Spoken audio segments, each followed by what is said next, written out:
अच्युतं केशवं कृष्णदामोदरं रामनारायणं जानकीवल्लभं रामनारायणं जानकीवल्लभम। जय श्री राम।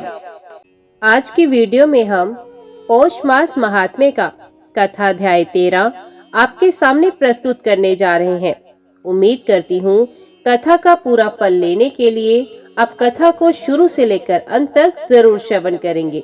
जय श्री राम। जिनकी गोद में हिमाचल सुता पार्वती जी, मस्तक पर गंगा जी, ललाट पर द्वितीय का चंद्रमा, कंठ में हलाहल विष और वक्षस्थल सर्पराज शेषी सुशोभित है। वे भस्म से विभूषित देवताओं में श्रेष्ठ सर्वेश्वर, संहार करता, सर्वव्यापक, कल्याण रूप चंद्रमा के समान शुभ्रवर्ण श्री शंकर जी सदा मेरी रक्षा करें। रघुकुल को आनंद देने वाले श्री रामचंद्र जी के मुखारविंद की जो शोभा राज्याभिषेक से ना तो प्रसन्नता को प्राप्त हुई और ना वनवास के दुख से मलिन ही हुई, वह मेरे लिए सदा सुंदर मंगलों के देने वाली हो। नीले कमल के समान श्याम और कोमल जिनके अंग हैं, श्री सीता जी जिनके वाम भाग में विराजमान है और जिनके हाथों में अमोघ बाण और सुंदर धनुष है, उन रघुवंश के स्वामी श्री रामचंद्र जी को मैं नमस्कार करता हूँ। श्री गुरु जी के चरण कमलों की रज से अपने मन रूपी दर्पण को साफ करके मैं रघुनाथ जी के उस निर्मल यश का वर्णन करता हूँ जो चारों फलों को देने वाला है। जब से श्री रामचंद्र जी विवाह करके घर आए, तब से अयोध्या में नित्य नए मंगल हो रहे हैं और आनंद के बधावे बज रहे हैं। 14 लोक रूपी बड़े भारी पर्वतों पर पुण्य रूपी मेघ सुख रूपी जल बरसा रहे हैं। रिद्धि सिद्धि और संपत्ति रूपी सुहावनी नदियां उमड़ उमड़ कर अयोध्या रूपी समुद्र में आ मिली। नगर के स्त्री पुरुष अच्छी जाति के मणियों के समूह हैं, जो सब प्रकार से पवित्र, अमूल्य और सुंदर हैं। नगर का ऐश्वर्य कुछ कहा नहीं जाता। ऐसा जान पड़ता है मानो ब्रह्मा जी की कारीगरी बस इतनी ही है। सब नगर निवासी श्री रामचंद्र जी के मुख चंद्र को देखकर सब प्रकार से सुखी हैं। सब माताएं और सखी सहेलियां अपनी मनोरथ रूपी बेल को फली हुई देखकर आनंदित हैं। श्री रामचंद्र जी के रूप, गुण, शील और स्वभाव को देख सुनकर राजा दशरथ जी बहुत ही आनंदित होते हैं। सबके हृदय में ऐसी अभिलाषा है और सब महादेव जी को मनाकर कहते हैं कि राजा अपने जीते जी श्री रामचंद्र जी को युवराज पद दे दे। एक समय रघुकुल के राजा दशरथ जी अपने सारे समाज सहित राजसभा में विराजमान थे। महाराज समस्त पुण्यों की मूर्ति हैं। उन्हें श्री रामचंद्र जी का सुंदर यश सुनकर अत्यंत आनंद हो रहा है। सब राजा उनकी कृपा चाहते हैं और लोकपालगण उनके रुख को रखते हुए प्रीति करते हैं। पृथ्वी, आकाश, पाताल तीनों भवनों में और भूत, भविष्य, वर्तमान तीनों कालों में दशरथ जी के समान बड़भागी और कोई नहीं है। मंगलों के मूल श्री रामचंद्र जी जिनके पुत्र हैं, उनके लिए जो कुछ कहा जाए सब थोड़ा है। राजा ने स्वाभाविक ही हाथ में दर्पण ले लिया और उसमें अपना मुंह देखकर मुकुट को सीधा किया। देखा कि कानों के पास बाल सफेद हो गए हैं, मानो बुढ़ापा ऐसा उपदेश कर रहा है कि हे राजन, श्री रामचंद्र जी को युवराज पद देकर अपने जीवन और जन्म का लाभ क्यों नहीं लेते। हृदय में ये विचार लाकर युवराज पद देने का निश्चय कर राजा दशरथ जी ने शुभ दिन और सुंदर समय पाकर प्रेम से पुलकित शरीर हो आनंद मगन मन से उसे गुरु वशिष्ठ जी को जा सुनाया। राजा ने कहा, हे मुनिराज, कृपया ये निवेदन सुनिए। श्री रामचंद्र अब सब प्रकार से योग्य हो गए हैं। सेवक, मंत्री, सब नगर निवासी और जो हमारे शत्रु, मित्र या उदासीन हैं, सभी को श्री रामचंद्र वैसे ही प्रिय हैं जैसे वे मुझको हैं। उनके रूप में आपका आशीर्वाद ही मानो शरीर धारण करके शोभित हो रहा है। हे स्वामी, सारे ब्राह्मण परिवार सहित आपके ही समान उन पर स्नेह करते हैं। जो लोग गुरु के चरणों की रज को मस्तक पर धारण करते हैं, वे मानो समस्त ऐश्वर्य को अपने वश में कर लेते हैं। इसका अनुभव मेरे समान दूसरे किसी ने नहीं किया। आपके पवित्र चरण रज की पूजा करके मैंने सब कुछ पा लिया। अब मेरे मन में एक ही अभिलाषा है, हे नाथ, वे भी आप ही के अनुग्रह से पूरी होगी।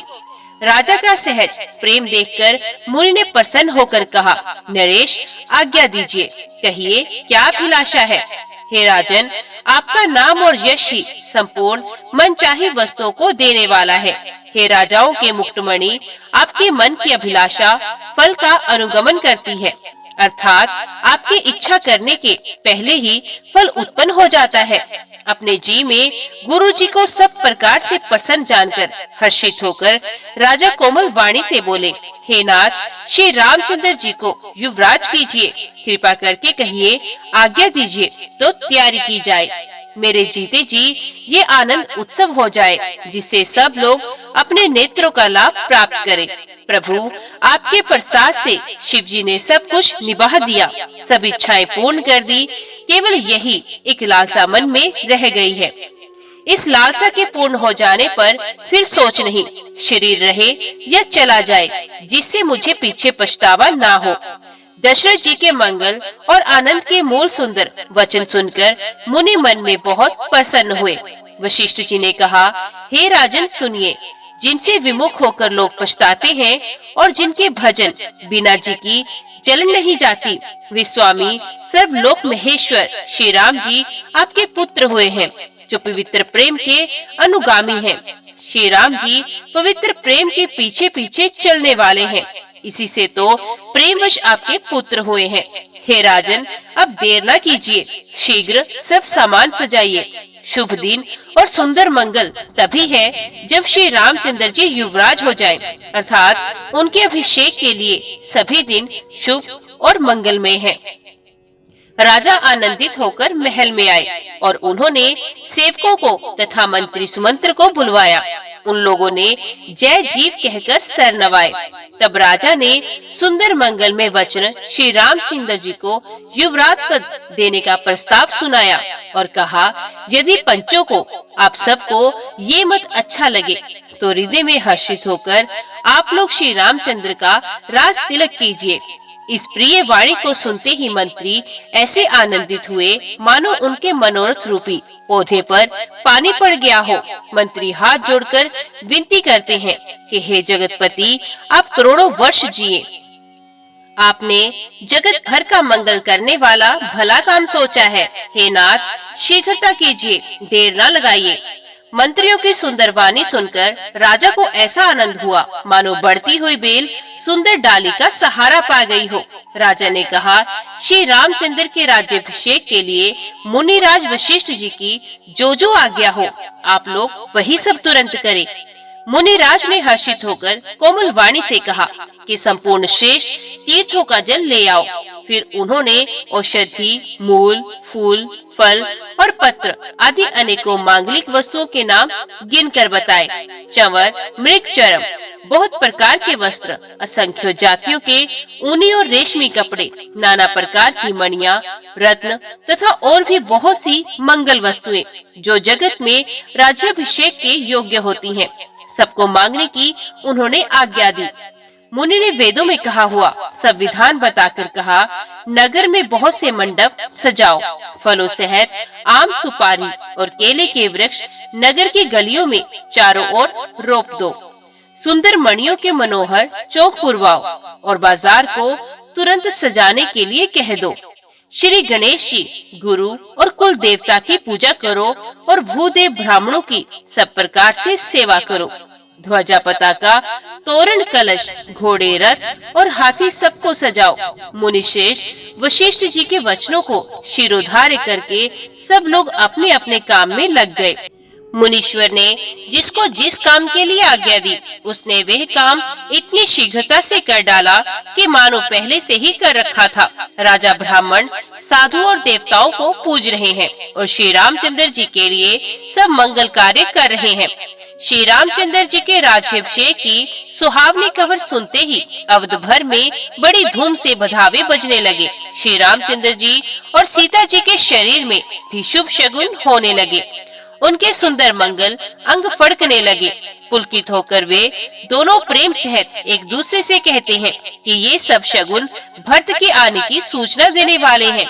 उनको मामा के घर गए बहुत दिन हो गए हैं, बहुत ही अफसेर आ रही है, बार बार उनसे मिलने की मन में आती है।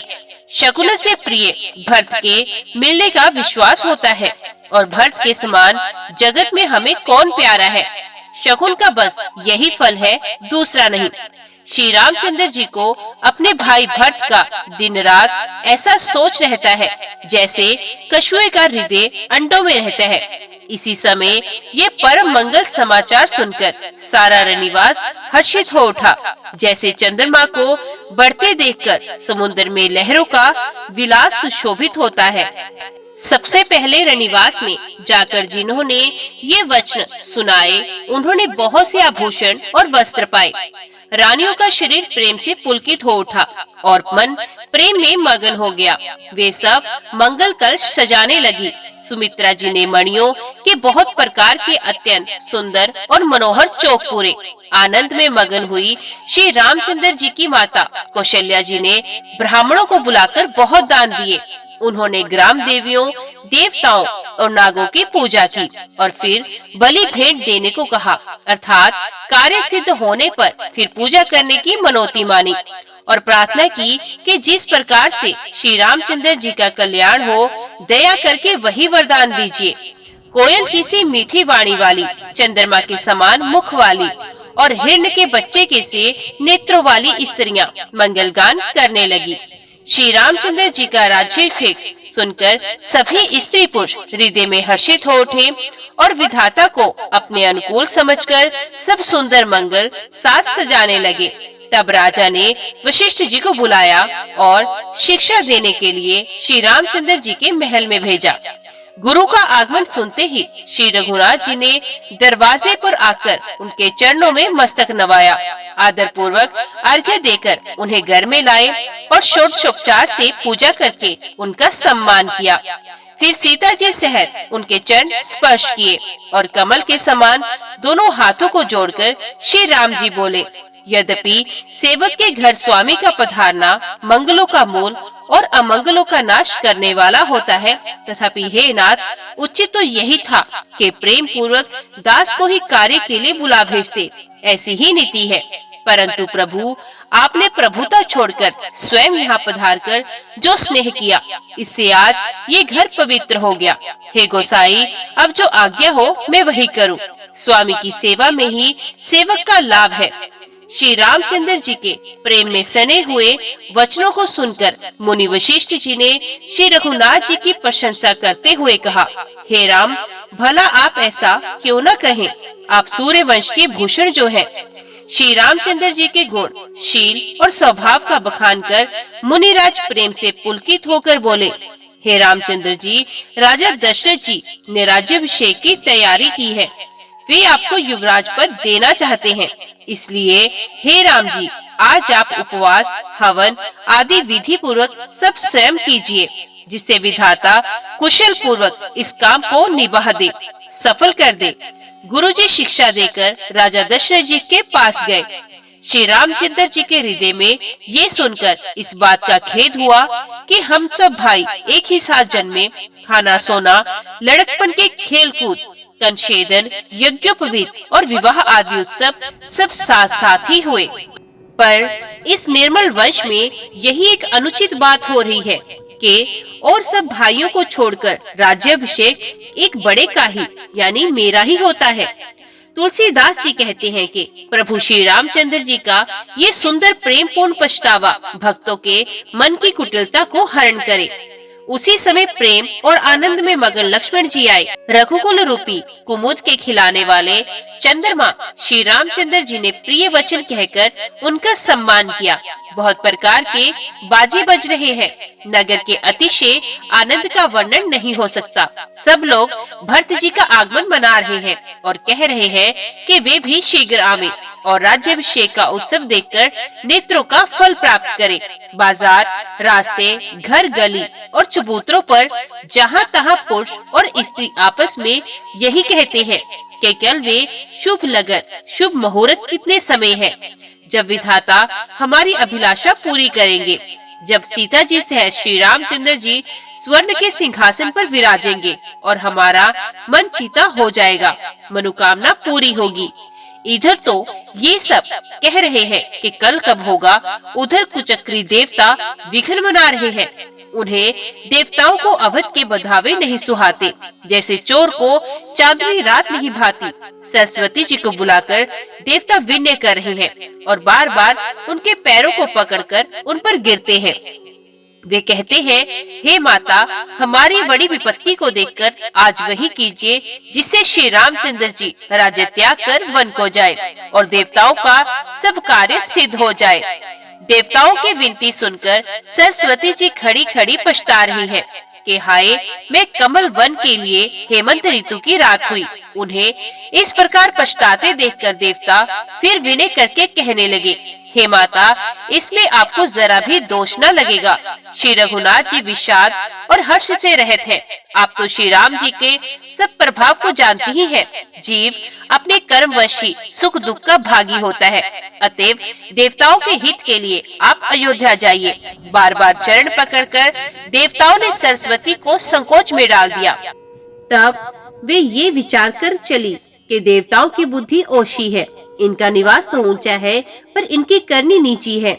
ये दूसरे का ऐश्वर्य नहीं देख सकते, परंतु आगे के काम का विचार करके श्री राम जी के वन जाने से राक्षसों का वध होगा, जिससे सारा जगत सुखी होगा।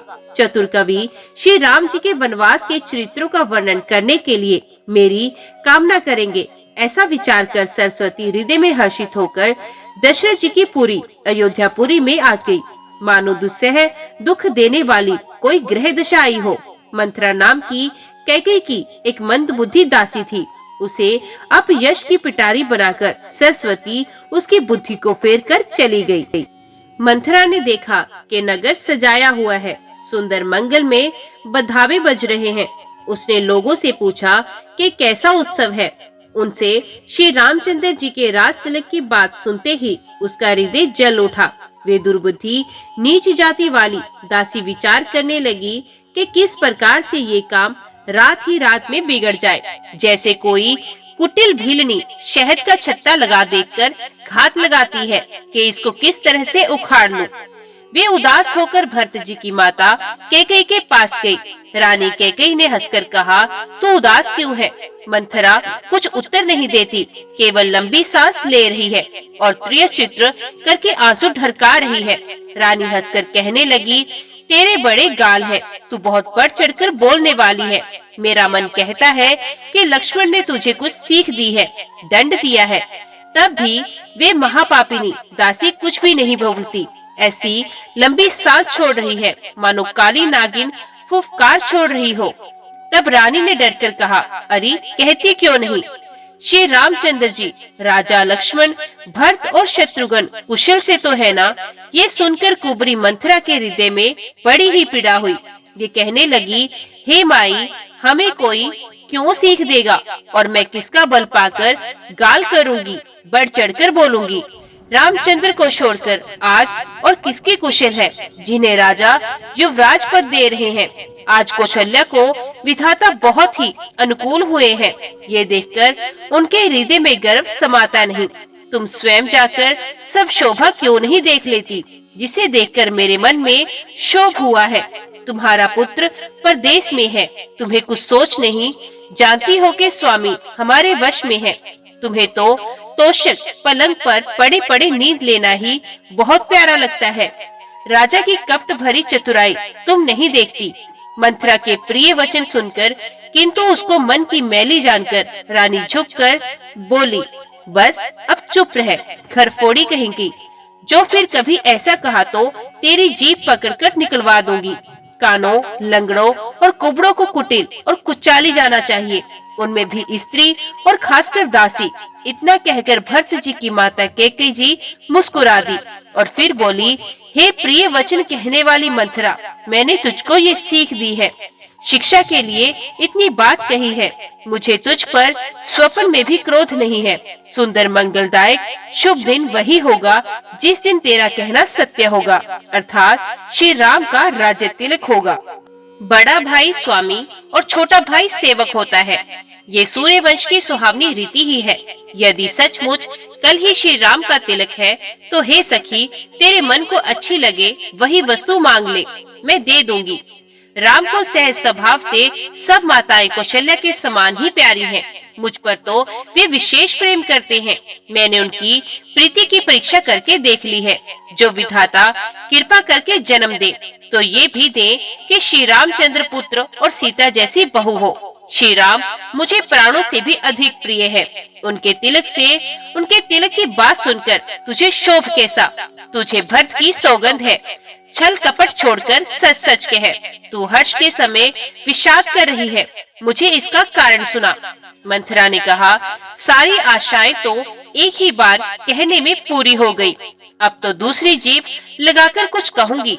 मेरा अभागा कपाल तो फोड़ने ही योग्य है। जो अच्छी बात कहने पर भी आपको दुख होता है, जो झूठी सच्ची बातें बनाकर कहते हैं, हे माई, वे ही तुम्हें प्रिय हैं और मैं कड़वी लगती हूँ।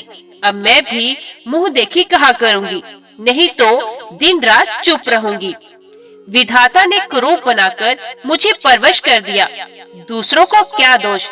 जो बोया सो काटती हूँ, दिया सो पाती हूँ। कोई भी राजा हो, हमारी क्या हानि है? दासी छोड़कर क्या अब मैं रानी होंगी? हमारा स्वभाव तो जलाने ही योग्य है, क्योंकि तुम्हारा अहित मुझसे देखा नहीं जाता, इसलिए कुछ बात चलाई थी। किंतु हे देवी, हमारी बड़ी भूल हुई, क्षमा करें। अस्थिर बुद्धि की स्त्री और देवताओं की माया के वश में होने के कारण रहस्य युक्त कपट भरे प्रिय वचनों को सुनकर रानी कैकेयी ने बैरिन मंथरा को अपनी सौहर्द जानकर उसका विश्वास कर लिया। बार बार रानी उससे आदर के साथ पूछ रही है, मानो भीलनी के गान से हिरनी मोहित हो गई हो। जैसे भावी होनहार है, वैसी ही बुद्धि ही फिर गई। दासी अपना दाव लगा जानकर हर्षित हुई। तुम पूछती हो, किंतु मैं कहते डरती हूँ, क्योंकि तुमने पहले ही मेरा नाम घर फोड़ी रख दिया है। बहुत तरह से गढ़ खोलकर खूब विश्वास जमाकर तब ये अयोध्या की 60 सती, शनि की 6.5 सती, वर्ष की 10 रूपा मंथरा बोली, हे रानी, तुमने जो कहा कि मुझे सीता राम प्रिय है और राम को तुम प्रिय हो, सो ये बात सच्ची है। परंतु ये बात पहले थी, वे दिन अब बीत गए। समय फिर जाने पर मित्र भी शत्रु हो जाते हैं। सूर्य कमल के कुल का पालन करने वाला है, पर बिना जल के वही सूर्य उन कमलों को जलाकर भस्म कर देता है। सोत कौशल्या तुम्हारी जड़ उखाड़ना चाहती है, अतोपाय रूपी श्रेष्ठ बाढ़ घेरा लगाकर उसे रोन दो, सुरक्षित कर दो। तुमको अपने सुहाग के झूठे बल पर कुछ भी सोच नहीं। राजा को अपने वश में जानती हो, किंतु राजा मन के मैले और मुंह के मीठे हैं, और आपका सीधा स्वभाव है। आप कपट चतुराई कुछ नहीं जानती। राम की माता कौशल्या बड़ी चतुर और गंभीर है, उसकी था खो ही नहीं पाता। उसने मौका पाकर अपनी बात बना ली। राजा ने जो भरत को ननिहाल भेज दिया, उसमें आप बस राम की माता की ही सलाह समझिए। कौशल्या समझती हैं कि अब सब सोते तो मेरी अच्छी तरह सेवा करती हैं। एक भरत की माँ पति के बल पर गर्वित रहती है। इसी से हे माई, कौशल्या को तुम बहुत ही खटक रही हो, किंतु वे कपट करने में चतुर है। अत उसके हृदय का भाव जानने में नहीं आता, अत वे उसे चतुरता से छिपाए रखती है। राजा का तुम पर विशेष प्रेम है। कौशल्या सोत के स्वभाव से उसे देख नहीं सकती, इसलिए उसने जाल रचकर राजा को अपने वश में करके भरत की अनुपस्थिति में राम के राज तिलक के लिए लगन निश्चय करा लिया। राम को तिलक हो ये रघुकुल के उचित ही है और ये बात सभी को सुहाती है और मुझे तो बहुत ही अच्छी लगती है, परंतु मुझे तो आगे की बात विचार कर डर लगता है। दैव उल्ट कर इसका फल उसी कौशल्या को दे। इस तरह करोड़ों कुटिलपन की बातें गड़चोल कर मंथरा ने कैकेयी को उल्टा सीधा समझा दिया और सैकड़ों सोतों की कहानियां इस प्रकार बना बनाकर कह दी जिस प्रकार विरोध बढ़े। होनहार वश कैकेयी के मन में विश्वास हो गया। रानी फिर सौगंध दिलाकर पूछने लगी। मंथरा बोली, क्या पूछती हो? अरे तुमने अब भी नहीं समझा?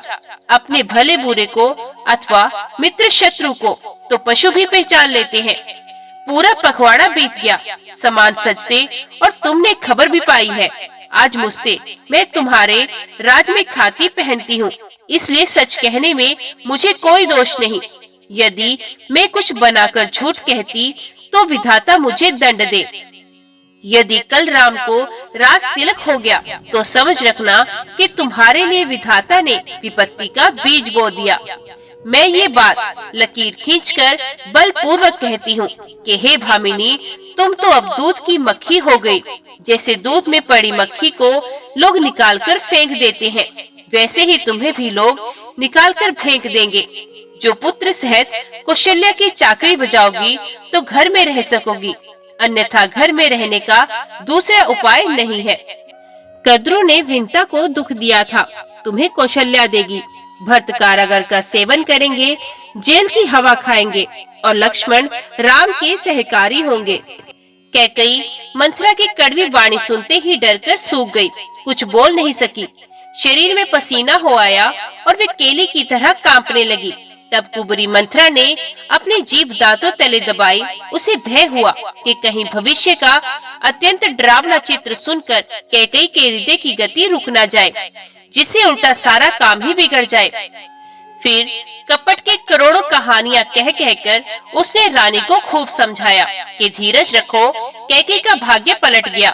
उसे कुचाल प्यारी लगी। वे बगली को हंसनी मानकर, वैरिन को हित मानकर उसकी सराहना करने लगी। कैकेयी ने कहा, मंथरा सुन, तेरी बात सत्य है। मेरी दाहिनी आंख नित्य फटका करती है। मैं प्रतिदिन रात को बुरे स्वप्न देखती हूँ, किंतु अपनी अज्ञानवश तुझसे कह नहीं पाई। अपने चलते जहाँ तक मेरा वश चला, मैंने आज तक कभी किसी का बुरा नहीं किया। फिर ना जाने किस पाप से देव ने मुझे एक ही साथ ये तुझसे दुख दे दिया। मैं भले ही नहर जाकर वहीं जीवन बिता दूंगी, पर जीते जी सोत की चाकरी नहीं करूंगी। देव जिसको शत्रु के वश में रखकर जिलाता है, उसके लिए तो जीने की अपेक्षा मरना ही अच्छा है। रानी ने बहुत प्रकार के दीन वचन कहे। उन्हें सुनकर कुबरी ने प्रिय चित्र फैलाया। वे बोली, तुम मन में ग्लानि मानकर ऐसा क्यों कह रही हो? तुम्हारा सुख सुहाग दिन दिन दूना होगा।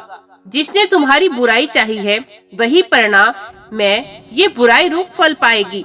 हे स्वामिनी, मैंने जब से ये कुमुद सुना है, तब से मुझे ना तो दिन में कुछ भूख लगती है और ना रात में नींद ही आती है। मैंने ज्योतिषियों से पूछा तो उन्होंने रेखा खींचकर कह दिया कि भरत राजा होंगे। ये सत्य बात है। हे भामिनी, तुम करो तो उपाय मैं बताऊं। राजा तुम्हारी सेवा के वश में है। कैकेयी ने कहा, मैं तेरे कहने से कुएं में गिर सकती हूँ, पुत्र और पति को भी छोड़ सकती हूँ। जब तू मेरा बड़ा भारी दुख देखकर कुछ कहती है, तो भला मैं अपने हित के लिए उसे क्यों न करूँगी। कुबरी कैकेयी को सब तरह से कबूल करवाकर, अर्थात बलि पशु बनाकर कपट रूप छुरी को अपने कठोर हृदय रूपी पत्थर पर टेया, उसकी धार को तेज किया। रानी कैकेयी अपने निकट के शीघ्र आने वाले दुख को कैसे नहीं देखती, जैसे बलि का पशु हरी हरी घास चरता है, पर ये नहीं जानता कि मौत सर पर नाच रही है। मंथरा की बातें सुनने में तो कोमल है, पर परिणाम में कठोर भयानक है, मानो वो शहद में घोलकर जहर पिला रही हो। दासी कहती है, हे स्वामिनी, तुमने मुझको एक कथा कही थी, उसकी याद है कि नहीं? तुम्हारे 2 वरदान राजा के पास धरोहर हैं। आज उन्हें राजा से मांगकर अपनी छाती ठंडी करो। पुत्र को राज्य और राम को वनवास दो और सौत का सारा आनंद तुम ले लो। जब राजा राम की सौगंध खा ले तब वर मांगना, जिससे वचन न टलने पावे। आज की रात बीत गई तो काम बिगड़ जाएगा। मेरी बात को हृदय से प्रिय समझना। पापिनी मंथरा ने बड़ी बुरी घात लगाकर कहा, कोप भवन में जाओ, सब काम बड़ी सावधानी से बनाना।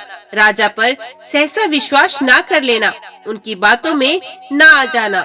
कुबरी को रानी ने प्राणों के समान प्रिय समझकर बार बार उसकी बड़ी बुद्धि का बखान किया और बोली, संसार में मेरा तेरे समान हितकारी और कोई नहीं है। तू मुझ बही जाती हुई के लिए सहारा हुई है। यदि विधाता कल मेरा मनोरथ पूरा कर दे तो हे सखी, मैं तुझे आंखों की पुतली बना लूं। इस प्रकार दासी को बहुत तरह से आदर देकर कैकेयी कोप भवन में चली गई। विपत्ति बीज है, दासी वर्षा ऋतु है। कैकेयी की कुबुद्धि उस बीज के बोने के लिए जमीन हो गई। उसमें कपट रूपी जल पाकर अंकुर फूट निकला। दोनों वरदान उस अंकुर के 2 पत्ते हैं और अंत में इसके दुख रूपी फल होगा। कैकेयी कोप का सब साज सजकर कोप भवन में जा सोई। राज्य करती हुई वे अपनी दुष्ट बुद्धि से नष्ट हो गई। राजमहल और नगर में धूमधाम मच रही है। इस कुचाल को कोई कुछ नहीं जानता। बड़े ही आनंदित होकर नगर के सब स्त्री पुरुष शुभ मंगलाचार के साथ सज रहे हैं। कोई भीतर जाता है, कोई बाहर निकलता है। राजद्वार में बड़ी भीड़ हो रही है। श्री रामचंद्र जी के बाल सखा राजतिलक का समाचार सुनकर हृदय में हर्षित होते हैं। वे 10-5 मिलकर श्री रामचंद्र जी के पास जाते हैं।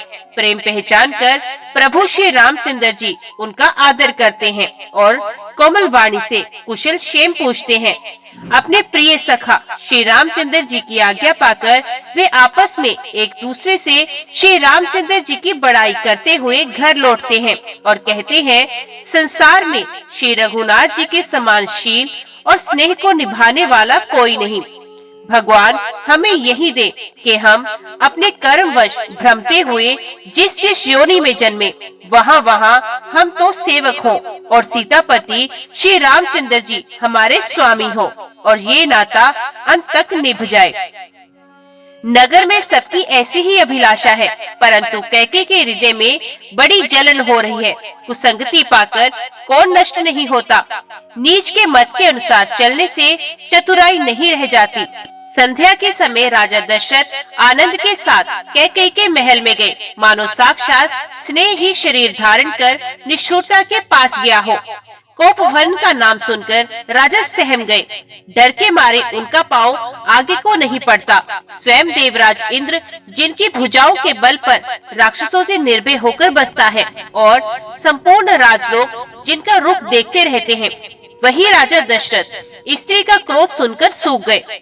कामदेव का प्रताप और महिमा तो देखिए, जो त्रिशूल, वज्र और तलवार आदि की चोट अपने अंगों पर सहने वाले हैं। वे रतिनाथ कामदेव के पुष्प बाण से मारे गए। राजा डरते डरते अपनी प्यारी कैकेयी के पास गए। उसकी दशा देखकर उन्हें बड़ा ही दुख हुआ। कैकेयी जमीन पर पड़ी है, पुराना मोटा कपड़ा पहने हुए है, शरीर के नाना आभूषणों को उतारकर फेंक दिया है। उस दुर्बुद्धि कैकेयी को ये बुरा विष कैसी पब रही है, मानो भावी विधवापन की सूचना दे रही हो। राजा उसके पास जाकर कोमल वाणी से बोले, हे प्राण प्रिय, किस लिए रूठी हो? हे रानी, किस लिए रूठी हो?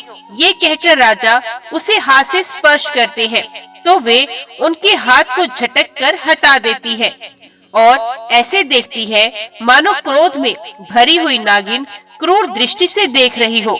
दोनों वरदानों की वासनाएं उस नागिन की 2 जीभें हैं और दोनों वरदान दांत हैं। वे काटने के लिए मर्म स्थल देख रही है। तुलसीदास जी कहते हैं कि राजा दशरथ होनहार के वश में होकर इसे इस प्रकार हाथ झटकने और नागिन की भांति देखने को कामदेव की क्रीड़ा ही समझ रहे हैं। राजा बार बार कह रहे हैं, हे सुमुखी, हे सुलोचनी, हे कोकिल बहनी, हे गजगामिनी, मुझे अपने क्रोध का कारण तो सुना। हे प्रिय, किसने तेरा अनिष्ट किया? किसके दो सर हैं? यमराज किसको लेने अपने लोक ले जाना चाहते हैं?